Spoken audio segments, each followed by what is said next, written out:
Hello everyone, நான் Madan Gowri and hello my dear MG squad. ரெண்டு நினைச்சு கூட பார்க்க முடியாத விஷயங்கள் இன்னைக்கு நடந்திருக்குது. ஒன், துபாயில பேக்ரவுண்ட்ல புர்ஜ் கலிஃபா இருக்குது. அப்படி இருக்கிறப்போ அதை சுத்தி இருக்கக்கூடிய பில்டிங்ஸ்ல இருந்து தீ பிடிச்சி எரியற மாதிரி மிகப்பெரிய தாக்குதல் நடந்த மாதிரி சில விஷுவல்ஸ் வந்து நம்மளால இன்டர்நெட்ல பார்க்க முடியுது. எங்க புர்ஜ் கலிஃபா முன்னாடி சாதாரண இடம் இல்லங்க, வேர்ல்டுலயே டாலஸ்ட் பில்டிங் கிட்ட இருக்கக்கூடிய சில இடங்கள்ல. ரெண்டாவது ஒரு விஷுவல் என்னன்னு பாத்தீங்கன்னா, ஒரு அமெரிக்கன் ஃபிளைட், சாதாரண ஃபிளைட் இல்ல, அவங்க ஊர் டைட்டானிக் மாதிரி வச்சுக்கோங்க, கிட்டத்தட்ட 60 இயர்ஸா யூஎஸ் ஆர்மியோட சர்வீஸ்ல இருக்குது. வானத்திலே பறக்கக்கூடிய ஒரு டைட்டானிக்னு சொல்லுவாங்க. அந்த ஒரு ஃபிளைட் வந்து இன்னைக்கு ஈரானுக்கு சப்போர்ட் பண்ணக்கூடிய சில கேங்ஸ் வந்து நடத்தின தாக்குதல்ல இடிஞ்சு ஈராக்ல விழுந்து அதுல இருந்த நிறைய அமெரிக்கன்ஸும் இறந்து போயிருக்காங்க. என்ன நடந்துட்டு இருக்குது? Iran is giving out a message. லிட்டரலா வார்த்தையினாலையும் அவங்களோட தலைவர் மோஜ்தபா காமினை, அதாவது அலி காமினையோட பையன், அவங்க தான் இப்ப பதவி ஏற்றிருக்காங்க. அவர் லிட்டரலா ஒரு மெசேஜை கொடுக்கிறாரு.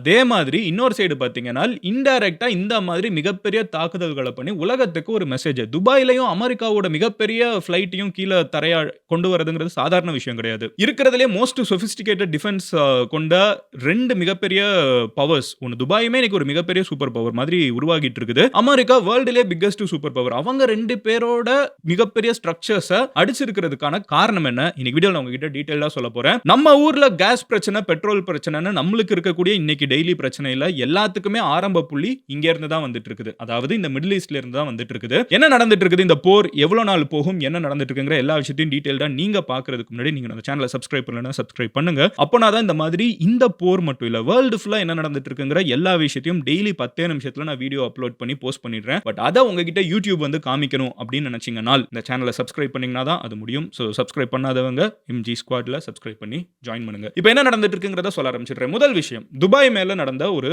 தாக்குதல். துபாயில இந்த விஷுவல் நான் லிட்டரலா உங்ககிட்ட எக்ஸ்பிளைன் பண்ணிடுறேன். துபாயோட புர்ஜ் கலிஃபா வந்து பேக்ரவுண்ட்ல இருக்குது. அங்க இருந்து ஃபியூ கிலோமீட்டர்ஸ் தான் தள்ளி இருக்கணும். அந்த மாதிரி இருக்கக்கூடிய சில முக்கியமான பெரிய டவர்ஸ்ல வந்து தீ பிடிச்செறிகிற மாதிரி சில விஷுவல்ஸ் பார்க்க முடியுது. என்ன நடந்திருக்கு அப்படின்னு சொல்லி நம்ம தேடி பார்க்கறப்ப நம்மளுக்கு கிடைக்கிற இன்ஃபர்மேஷன் என்னன்னா, துபாயில டிஃபென்ஸ் சிஸ்டம் இருக்குது. ஈரான்ல வந்து நிறைய ட்ரோன் ப்ரொஜெக்டைல்ஸ்லாம் அனுப்பிச்சு விடுறாங்க. துபாயோட டிஃபென்ஸ் சிஸ்டம் வந்து அதை அடிச்சு அதுல இருந்து விழக்கூடிய டெப்ரி இருக்கும்ல, அதுல இருந்து உடைஞ்சு விழுகக்கூடிய பொருட்கள் இருக்கும்ல, அது விழுந்தே இந்த மாதிரி மிகப்பெரிய டேமேஜஸ் வந்து அங்க இருக்கக்கூடிய பில்டிங்ஸ்க்கு உயிரிழப்புகள் ஏற்பட்டிருக்குது. பட் நாட் ஜஸ்ட் துபாய், இது கத்தார்ல நடந்துட்டு இருக்குது, பஹ்ரைன்ல நடந்துட்டு இருக்குது, யுஏஇ அபுதாபில நடந்துட்டு இருக்குது, சவுதியில நடந்துட்டு இருக்குது. இப்படி எங்க அமெரிக்கன் பேசஸ் இருக்கோ, அதாவது அமெரிக்கா வந்து எங்கெங்க எந்தெந்த கண்ட்ரில ஈரானை சுத்தி வந்து அவங்களோட ராணுவ தளத்தை வந்து உருவாக்கி இருக்காங்களோ அந்த எல்லா நாடுகள் மேலயும் ஈரானோட தாக்குதல் வந்து இன்க்ரீஸ் ஆயிட்டு இருக்குது. நாம இந்த கேஸ் பெட்ரோல் பிரச்சனை நம்ம ஊர்ல வர்றதுக்கு முன்னாடி இதை டெய்லி ஃபாலோ பண்றோம். அப்ப நான் சொன்னேன், ஈரான் வந்து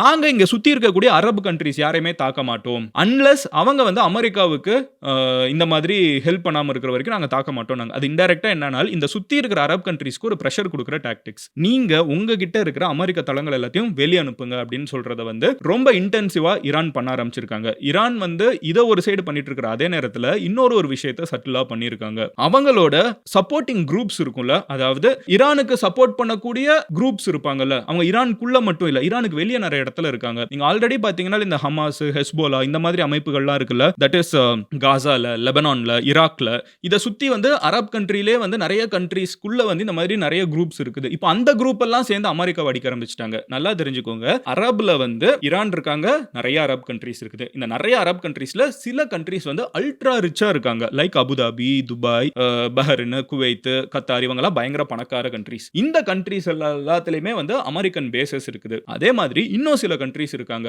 ஈராக், சிரியா, லெபனான், இந்த மாதிரி இருக்கக்கூடிய மிடில் ஈஸ்ட் கண்ட்ரீஸ்ல வந்து ஈரானுக்கு சப்போர்ட் பண்ணக்கூடிய நிறைய அமைப்புகள் இருக்காங்க. இப்போ என்ன நடந்துட்டு இருக்குன்னு பாத்தீங்கன்னா, இந்த சுத்தி இருக்கக்கூடிய அமைப்புகள்லாம் இருக்காங்கல்ல, அவங்க எல்லாம் சேர்ந்து அமெரிக்காவை அடிக்க ஆரம்பிச்சிட்டாங்க.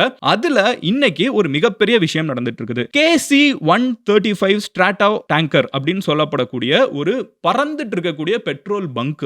எஸ், இது வந்து 1965ல இருந்து, யோசிச்சு பாருங்க, 1965னா எத்தனை வருஷத்துக்கு முன்னாடி, 60 இயர்ஸா அமெரிக்கா வந்து வேர்ல்டுலயே வானத்துல பறந்துட்டு இருக்கக்கூடிய ஃபிளைட்ஸ்ல வந்து மிகப்பெரிய சூப்பர் பவரா இருக்காங்க. நீங்க கிரவுண்ட் கடல்ல எவ்வளவு பெரிய ராணுவத்தை பில்ட் பண்ணி வச்சீங்கனாலும் அமெரிக்கா வானத்துல இருந்து ஒரு குண்டை போட்டு காலி பண்ணிடுவாங்க. யுஎஸோட மிகப்பெரிய ஸ்ட்ரென்த்தே அவங்களோட ஏர்ஃபோர்ஸ் தான். இந்த ஏர்ஃபோர்ஸ் வந்து தரையிறங்கி எங்கேயுமே வந்து ரீலோட் பண்ண தேவையில்ல, பெட்ரோல் ஃபில் பண்ண தேவையில்ல. அவங்க வானத்திலேயே பறந்துகிட்டே இருக்கிறதுக்கு முக்கியமான காரணம் என்னன்னு பாத்தீங்கன்னா இந்த KC-135 அப்படிங்கிற ஸ்ட்ராட்டோ டேங்கர் தான். இது வந்து 60 வருஷமா அமெரிக்காவோட விண்வெளி வானத்துல பறக்கக்கூடிய ஏர்ஃபோர்ஸ்க்கு வந்து வானத்திலே வந்து ரீசார்ஜ் அந்த ரீஃபியூவலிங் பண்ணி விடுவாங்க. நீங்க சில பிக்சர்ஸ் பார்த்திருப்பீங்க. ஒரு ஃளைட் இருக்கும், இன்னொரு ஃளைட் இருக்கும், அதுல இருந்து இங்க வந்து ஒரு டியூப் போகும், ரீஃபியூவலிங் பறந்துட்டு இருக்கப்பமே நடக்கும். சோ கிளவுட்ஸ்க்கு மேல ரொம்ப பெரிய ஹைட்ல அது யாருமே வந்து போய் அவ்வளவு ஈஸியா தட்ட முடியாது. அப்ப அவங்க என்ன பண்ணுவாங்கன்னா கண்டினியூஸா ஒரு இடத்து மேல அவங்க எவ்வளவு குண்டுகள் போட்டுனாலும் போட்டுக்கிட்டே இருப்பாங்க, தரையே இறங்க மாட்டாங்க. இதுக்கு சப்போர்ட் பண்ணக்கூடிய மிகப்பெரிய வானத்தில் பறந்துட்டு இருக்கக்கூடிய பெட்ரோல் பங்க் தான் இந்த KC-135. இந்த ஒரு KC-135 வந்து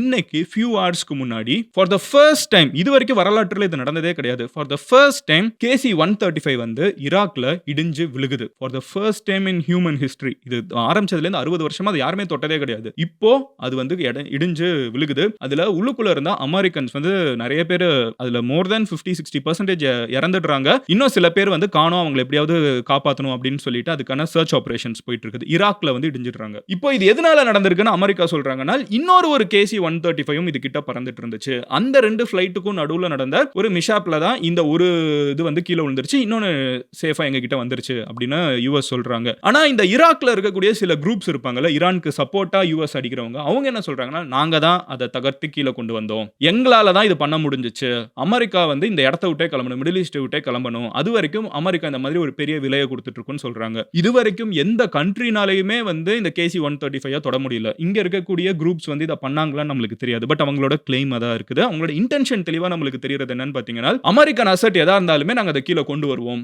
வானத்துல வந்து யுஎஸ் வந்து இந்த சூப்பர்மெசி வச்சிருக்கிறத நாங்க உடைப்போம் அப்படின்னு சொல்லிட்டு இந்த நிறைய குரூப் சொல்றாங்க. சொல்றது மட்டும் இல்லாம இஸ்ரேல் மேல மிகப்பெரிய தாக்குதலை லெபனான்குள்ள இருக்கக்கூடிய அதே மாதிரி ஈரானுக்கு சப்போர்ட்டான குரூப்ஸ் வந்து நடத்திட்டு இருக்காங்க. ஏன்னா இஸ்ரேலும் அமெரிக்காவும் தான் இந்த போரை நடத்திட்டு இருக்காங்க. அதுக்கு எவ்வளவு தாக்குதலை வந்து இஸ்ரேல் மேலும் யுஎஸ் மேலும் பண்ண முடியுங்கிறத ஈரானுக்கு சப்போர்ட்டா இருக்கக்கூடிய மத்த நாடுகள்ல இருக்கிற குரூப்ஸ் எல்லாம் இஸ்ரேலையும் யுஎஸையும் அடிச்சிட்டு இருக்காங்க. ஓகேவா? இவ்வளோ பெரிய கேயாஸ்க்கு நடுவுல தான் அவங்களோட head Mojtaba Khamenei first address for the world வந்து கொடுக்குறாரு. இன்ஃபேக்ட் அவங்க நேஷனுக்கு இதுதான் முதல் ஸ்பீச். ஓகேவா? அவர் என்ன சொல்றாருன்னு பாத்தீங்கன்னா ஈரானை வந்து அழிக்கணும்னு நினைச்சா அது முடியாது. நீங்க என்ன நினைச்சிட்டீங்கன்னா அலி காமெனி அப்படிங்கிறவர் தான் தலைவர், அவரை வந்து நம்ம தகர்த்திட்டோம்னா அதுக்கப்புறம் வந்து ஈரான் விழுந்துரும்னு தப்பு கணக்கு போட்டுட்டீங்க. ஈரான்ல இப்ப நான் இருக்கேன், இதுக்கப்புறம் இந்த ஸ்ட்ரக்சர் வந்து ஸ்ட்ராங்கா இருக்குது, ஈரான் வந்து ஒரு நாளும் அமெரிக்காவுக்கு மண்டியிடாது, அமெரிக்காவுக்கு ஈரான் வந்து இன்னும் சில முக்கியமான விஷயங்களை வேற புகட்ட போறோம், இந்த போரை வந்து நீங்க இஷ்டத்துக்கு ஆரம்பிச்சுட்டு ட்விட்டர் மூலமா நிறுத்த முடியாது. இது அவர் மட்டும் இல்ல, அவர் கூட இருக்கிற எல்லாருமே வந்து காமனா சொல்ற மொழியை நான் மொத்தமா கண்டென்ட்டா அவங்க கிட்ட சொல்லிடுறேன். இது நிறைய பேர் கோட்டட். ஓகேவா? மினிஸ்டர்ஸ் எல்லாமே கோட்டட். அவங்க என்ன சொல்றாங்கன்னா நீங்க வந்து ஒரு போர் ஆரம்பிச்சுட்டு ட்விட்டர் மூலமாலாம் நிறுத்த முடியாது, நீங்க 4 ட்வீட்ல வந்து ஒரு போர் ஆரம்பிச்சுட்டு நீங்க பாட்டுக்கு அடிப்பீங்க அப்புறம் நிறுத்திடலாம்னு நினைக்காதீங்க, நீங்க ஆரம்பிச்சதுக்கான பதிலை நீங்க கொடுத்து தான் ஆகணும். அமெரிக்கா வந்து எவ்வளவு பெரிய தாக்குதலை ஈரான் மேல உருவாக்கி இருக்கோ அவ்வளவு பெரிய தாக்குதலை பதிலுக்கு ஈரான் வந்து உருவாக்கும். இல்லனா அதுக்கேத்த மாதிரி எங்களுக்கு ஈடுகட்ட வேண்டிய பணத்தை வந்து நாங்க அமெரிக்காவோட பொருட்கள் எடுத்து நாங்க சரி செஞ்சுப்போம், ஏன்னா எங்க நாடு ஃபுல்லா நீங்க டெஸ்ட்ராய் பண்ணிட்டு இருக்கீங்க, இது வந்து ஈஸியா நாங்க விட போறதில்ல, பதிலுக்கு பதில் கொடுத்துட்டே இருப்போம், அப்புறம் நீங்க தான் ஆரம்பிச்சீங்க, இதை எப்போ முடிக்கணுங்கிறத நாங்க டிசைட் பண்ணுவோம், நீங்களே ஆரம்பிச்சுட்டு முடிக்கவும் முடியாது, இவ்வளவு நாள் நாங்க ரொம்ப ரெஸ்ட்ரெயின்டா இருக்கும், மிகப்பெரிய தாக்குதலை பண்ணாம இருந்தோம், பட் இப்போ ஈரானோட இந்த எண்ணெய் கிணறுகள்லாம் இருக்குல்ல அதெல்லாம் போட்டு அடிக்க ஆரம்பிச்சிட்டாங்க. நம்ம ஒரு 1 வீக் முன்னாடி பார்த்தோம், இந்த பிளாக் ரெயின் வந்து ஈரான்ல வர ஆரம்பிச்சிருச்சு, கருப்பு மழை வந்து பெஞ்சிட்டு இருக்குது. ஓகேவா? ஏன்னா ஆயில் எல்லாம் அவங்க இஸ்ரேலும் அமெரிக்காவும் அடிக்கிறதுல எண்ணெய் எல்லாம் மேல போய் அதுவே ஒரு பெரிய அங்க ஒரு என்ன சொல்ல அது ஒரு வாழ்வாதாரத்துக்கு சரியான இடமாவே இல்ல. ஏன்னா இப்போ டெஹரான் ஃபுல்லா அவங்க கேபிட்டல் ஃபுல்லா பாத்தீங்கன்னா அவ்வளோ எண்ணெய், மண்ணுல ஃபுல்லா வந்து பெட்ரோலை ஊத்துனா என்னங்க ஆகும், செடி என்ன ஆகும், சாப்பாடு என்ன ஆகும், எல்லாமே பிரச்சனை இன்னைக்கு ஈரான்ல. சோ ஈரான் என்ன சொல்றாங்கன்னா நாங்க அப்படியெல்லாம் விட போறது இல்ல, நாங்க அமெரிக்காவை பழி தீர்க்க தான் போறோம், அதுக்கு நாங்க முக்கியமா 2 விஷயத்தை பண்ண போறோம். ஒன்னு, அமெரிக்காவுக்கு பேஸ் கொடுத்திருக்கக்கூடிய அரப் கண்ட்ரி சுத்தி இருக்காங்கல்ல அவங்க அந்த இடத்துல இருந்து அமெரிக்கன்ஸை அப்புறப்படுத்த வரைக்கும் அங்க தாக்குதல்கள் கண்டினியூ ஆகுங்கிறாங்க. which is Dubai, Qatar, Bahrain, Abu Dhabi, Kuwait இந்த மாதிரி கண்ட்ரீஸ்ல வந்து இமிடியேட்டா இவங்களோட தாக்குதல்கள் நிறுத்தப்பட போறது இல்லன்னு தெரியுது. ரெண்டாவது என்ன சொல்றாங்கன்னு பாத்தீங்கன்னா எங்களுக்கு நடந்துட்டு இருக்கிறது வந்து ஒரு மிகப்பெரிய உலக அநீதி, ஆனா இதுக்கு உலகத்துல இருக்கக்கூடிய நிறைய கண்ட்ரீஸ் எங்களுக்கு சப்போர்ட் பண்ணல, பட் எங்களுக்கு இந்த நடக்கக்கூடிய உலக அநீதிக்கு உலக அளவுல எல்லாருமே வேடிக்கை பார்த்துட்டு இருக்கப்ப நடந்துட்டு இருக்கிற அநீதிக்கு நாங்க நியாயம் கேட்கறதுக்கு நாங்க ஸ்ட்ரெயிட் ஆஃப் ஹோர்மூஸை யூஸ் பண்ணுவோம் அப்படிங்கிறாங்க. இந்த ஸ்ட்ரெயிட் ஆஃப் ஹோர்மூஸ் அப்படின்னு சொல்லப்படக்கூடிய இந்த ஒரு இடத்தை பத்தி பை திஸ் டைம் எல்லாருக்குமே தெரிஞ்சிருக்கும். இந்த ஒரு சின்ன சோக் பாயிண்ட், இந்த ஒரு சின்ன 33 கிலோமீட்டர் கேப்ல ஓடுற தண்ணியில தான் உலகத்துக்கு தேவையான 20% ஆஃப் த ஆயில் வருது. அதுவும் இந்தியா மாதிரி ஏசியா கண்ட்ரீஸ்க்குலாம் தேவையான மோர் தென் 50% ஆஃப் த ஆயில் கேஸ் எல்லாம் இந்த இடத்துல இருந்து தான் வந்துட்டு இருக்கு. இது ஒரு சின்ன இடம், இந்த இடத்தை வந்து ஈரான் பிடிச்சிட்டா போதும், இவங்க இவ்வளவு பெரிய உலகத்தை கண்ட்ரோல் பண்ற அமெரிக்கா வந்து இந்த சின்ன இடத்தை அவங்களால கண்ட்ரோல் பண்ண முடியல. ஃபுல்லா ஏன்னா அது ஈரான் கண்ட்ரோல் பண்ணிருக்காங்க. இந்த இடம் வந்து எப்படி ஈக்குவலா பாய்ஸ்டா இருக்கு பாருங்க. யுஎஸ் வந்து கம்ப்ளீட் ஸ்கைய வந்து டாமினேட் பண்றாங்க. யுஎஸ் வந்து நினைச்சா எங்கனாலும் எப்பனாலும் குண்டு போடலாம். யுஎஸ் வந்து 6000 டார்கெட்ஸ் யுஎஸும் இஸ்ரேலும் சேர்ந்து ஈரானுக்குள்ள தகர்த்தி இருக்காங்க. இவ்வளவும் பண்ண முடிஞ்ச யுஎஸ்னாலயும் இஸ்ரேல்னாலயும் இந்த 33 கிலோமீட்டர் வந்து கண்ட்ரோல் பண்ண முடியல. அதை இன்னும் ஃபுல்லா கண்ட்ரோல் பண்ணிட்டு இருக்கிறது யாருன்னு பாத்தீங்கன்னா ஈரான் தான். இந்த கடல் பகுதி தான் வந்து ஆனா உலகத்துக்கு தேவையான ரொம்ப முக்கியமான கடல் பகுதி. நீங்க வேர்ல்டு ஃபுல்லா எல்லா இடத்துலயும் டாமினேட் பண்ணி வானத்தை இங்க எல்லா டிஃபென்ஸ் எக்யூப்மெண்ட் அஃபென்ஸ் எக்யூப்மெண்ட் எல்லாம் வச்சிருந்தாலும் இந்த 30 கிலோமீட்டர் தான் உலகத்துக்கு வந்து பிரஷர் ஃபீல் ஆகுது. ஏன்னா இந்த இடத்துல நீங்க கை வைக்கிறதுனால தான் இந்தியாவில் கேஸ் பிரச்சனை வருது, பெட்ரோல் பிரச்சனை இருக்கு. நிறைய பேர் நினைச்சிட்டோம், நான் நேற்று வீடியோல கிளாரிஃபை பண்ணிருக்கேன், அப்படிலாம் எதுவும் கிடையாது. அதே மாதிரி பாத்தீங்கன்னா ஆனா பதட்டத்தை உருவாக்கி விடுறாங்க. அதே மாதிரி பாத்தீங்கன்னா மலேசியால சிங்கப்பூர்ல எல்லா இடத்துலயுமே ஒரு சின்ன பதட்டம் இருக்குது. நம்மளோட எனர்ஜி கிரைசிஸை வந்து உருவாக்குறதுக்கு இந்த 33 கிலோமீட்டர் போதும். ஈரானோட மொஜ்தபா காமினே அவங்க என்ன சொல்றாங்கன்னா, நாங்க இதை யூஸ் பண்ணுவோம், இது எங்களோட உரிமையா நாங்க பாக்குறோம், எங்களுக்குன்னு எவனும் வந்து நிக்கல, அப்ப நாங்க இதை யூஸ் பண்றதுல என்ன தப்பு இருக்குது, எங்களுக்கு ஒன்னு தேவைங்கிறத நாங்க தான் எடுத்துக்கணும், யாருமே எங்களுக்கு சப்போர்ட்டுக்கு வர மாட்டாங்கன்னு தெரியுது. அப்ப இந்த இடத்துல நாங்க வந்து இதை ஒரு ஸ்ட்ராட்டஜிக் ரிசோர்ஸா நாங்க யூஸ் பண்ணுவோம், இதை க்ளோஸ் பண்ணுவோம், நாங்க இதை பிரஷர் பண்ணுவோம், இதை ஸ்ட்ரெஸ் பண்ணுவோம், நாங்க எல்லாமே பண்ணுவோம் அப்படின்னு சொல்றாங்க. which means hundreds of ships வந்து அந்த சைடு மாட்டிட்டு இருக்குது. ஓகேவா, இந்த ஸ்ட்ரைட் ஆஃப் ஹோர்முஸ்க்குள்ள மாட்டிட்டு இருக்குது. அது எல்லாமே இந்த 33 கிலோமீட்டர் கேப்ல இருக்கிற தண்ணியை தாண்டி தான் வெளியே உலகத்தோட கடலுக்கு வர முடியும்.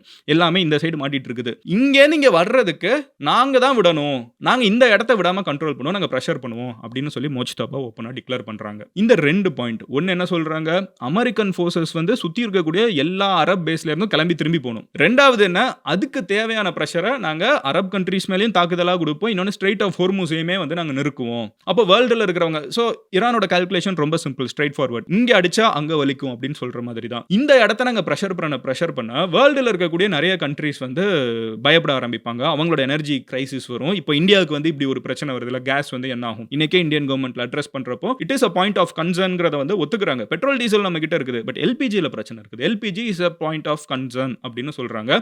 முடிஞ்ச அளவுக்கு அதுக்கு அல்டர்னேட்டிவ் பார்க்கணும்னு சொன்னாலும் பிரைஸ் ரைஸ் வர வாய்ப்பு இருக்குது. கம்பேர் டு பெட்ரோல் டீசல் இது கொஞ்சம் பாதிப்பு அதிகமா இருக்குங்கிறது தான் தெரியுது. ஸோ அப்படி இது இந்தியா வந்து சொல்ற மாதிரி நிறைய கண்ட்ரிஸ் இந்த மாதிரி பாதிக்கப்படுறாங்க. And Iran says it is their right to do it, அதுக்கு எங்களுக்கு உரிமை இருக்குது. ஏன்னா இது உங்களோட வாழ்வாதார பிரச்சனை. எங்களுக்குன்னு 6000 இடங்கள்ல வந்து தாக்குதல் நடந்திருக்குது, பல கோடி ரூபாய்களுக்கான சொத்துகள் அளிக்கப்பட்டிருக்குது, எத்தனையோ ஆயிரக்கணக்கான பேர் இறந்து போயிட்டு இருக்காங்க.